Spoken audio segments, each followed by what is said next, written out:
গৃহবন্দী নয় বরং রাষ্ট্রীয় অতিথির মতো মর্যাদা নিয়ে দিল্লিতে দিন কাটাচ্ছেন পলাতক আওয়ামী লীগ নেত্রী শেখ হাসিনা। পাচ্ছেন ভারতের স্বরাষ্ট্রমন্ত্রী পদমর্যাদার ভিভিআইপিদের জন্য নির্ধারিত Z++ ক্যাটাগরির নিরাপত্তা।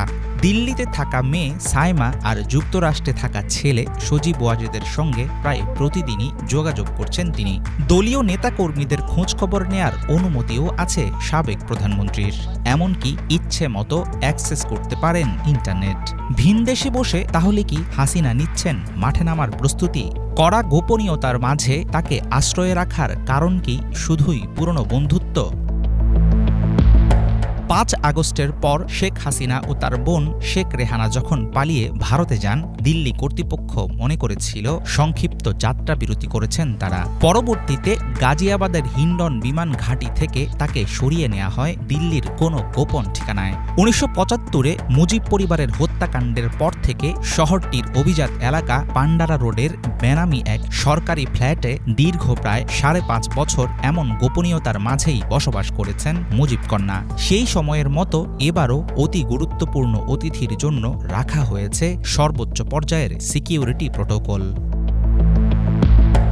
শেখ হাসিনা ভারতে আশ্রয় নেয়ার পর থেকেই তার স্ট্যাটাস ও অবস্থানের বিষয়টি নিয়ে চরম গোপনীয়তা রক্ষা করে আসছে নয়াদিল্লি। পুরনো মিত্রের নিরাপত্তা ও সুরক্ষার ক্ষেত্রে কোনোরকম ভুল করার দায় দিতে চাইছে না মোদি প্রশাসন। সারাক্ষণ তাকে চোখে চোখে রেখেছে সাদা পোশাকের কমান্ডোরা। এমন পরিস্থিতিতে দিল্লির লোদি গার্ডেন কিংবা নিজামুদ্দিন আউলিয়ার দরগায় হাসিনার যাওয়ার বিষয়টিকে নিতান্ত গুঞ্জন বলে মনে করেন ভারতের সংশ্লিষ্ট মহলের কর্মকর্তারা। ৭৫-এ দিল্লিতে বহুদিন বসবাস করেছেন শেখ হাসিনা। সেই সময় রাজনীতি ও কূটনীতির বাইরেও নিজস্ব মিত্রদের একটি সার্কেল গড়ে তুলেছিলেন তিনি। পুরনো পরিচিত এসব ঘনিষ্ঠজনদের অনেকেই এর মধ্যে হাসিনার সঙ্গে সামনাসামনি দেখা করার সুযোগ পেয়েছেন বলে জানিয়েছে বার্তা সংস্থা বিবিসি। ভারতে কোনো কোনো পর্যবেক্ষক মনে করেন দলের নেতাকর্মীদের সাথে কথাবার্তা হওয়ার সুযোগও করে দিচ্ছে দিল্লি। হাসিনা যাতে প্রস্তুতি নিতে পারেন মাঠে নামার তৈরি করে দেয়া হচ্ছে সেই ক্ষেত্র। বরাবরই সতর্ক অবস্থানে থেকে হাসিনা পরিস্থিতি সামাল দিচ্ছে নয়াদিল্লি। ভারতের মাটিতে বসে প্রকাশ্য রাজনৈতিক বিবৃতি না দেওয়ার জন্য সাবেক প্রধানমন্ত্রীকে অনুরোধও জানিয়েছে দেশটির প্রশাসন। তারপরও বাংলাদেশের রাজনীতিতে নতুন করে হাসিনাকে পুনর্বাসন ও তাকে ক্ষমতায় বসানোর পায়তারা করছে মোদি প্রশাসন। নানা কারণে উঠেছে এমন গুঞ্জন। তবে অন্য অনেকের মতো আশাবাদী হতে রাজি নন ঢাকায় ভারতের সাবেক হাই কমিশনার পিনাকরঞ্জন চক্রবর্তী। তিনি মনে করেন হাসিনার বয়স ১০ বছর কম হলে দেশে ফিরে দলের হাল ধরতে পারার সম্ভাবনা ছিল, কিন্তু এখন আর সেটা সম্ভব না।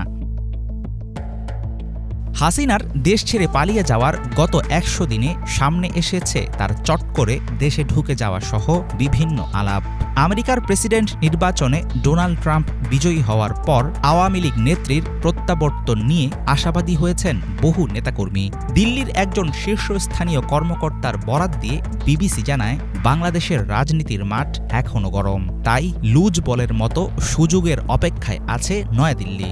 তার এমন মন্তব্য ইঙ্গিত দিচ্ছে একসময়ের প্রতাপশালী প্রধানমন্ত্রী শেখ হাসিনাকে অনির্দিষ্টকালের জন্য হয়তো চলতে হবে ভারতের ইশারায়। হাফিজুল ইসলাম, বাংলা ভিশন।